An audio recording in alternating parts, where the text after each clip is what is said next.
Pernah nggak kamu merasa aneh warungmu yang dulu rame, tiba-tiba sunyi? Pelanggan yang biasanya langganan entah kenapa nggak kelihatan lagi. Padahal rasa masakanmu tetap enak, harga masih aman, pelayanan pun nggak berubah. Lalu kenapa? Orang bilang itu cuma nasib. Ada juga yang menyalahkan tren atau persaingan. Tapi kalau semua itu sudah kamu perbaiki dan tetap saja sepi, maka kamu perlu waspada. Bisa jadi ini bukan masalah biasa. Bisa jadi rezekimu sedang dikunci secara gaib.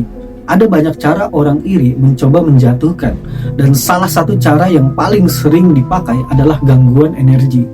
Warungmu bisa saja ditaburi tanah kuburan di depan pintu, atau dihempaskan angin kiriman penuh energi gelap saat kamu sedang lengah. Bahkan ada yang lebih licik. Mereka nggak datang langsung, tapi mengirimkan energi melalui benda titipan. Misalnya kembalian uang, bungkusan kecil yang nyelip di pojokan, atau bahkan gelas pelanggan yang enggak dicuci secara khusus. Akibatnya apa? Warung jadi pengap, nggak nyaman. Orang-orang yang lewat merasa malas mampir, kadang merasa pusing, atau tiba-tiba berubah pikiran begitu hendak masuk. Padahal secara logika nggak ada yang salah, tapi secara batin tempat itu sudah tertutup. Rezeki bisa ditutup bukan cuma karena dosa atau malas usaha, tapi juga karena serangan halus yang enggak kasat mata. Dan ini sering terjadi pada orang-orang yang enggak percaya atau terlalu polos dalam dunia usaha. Ingat, dalam dunia dagang bukan cuma otak dan strategi yang main, tapi juga energi, niat, dan benturan kekuatan batin. Lalu gimana solusinya? Yang pertama, bersihkan warungmu secara batin. Caranya sederhana.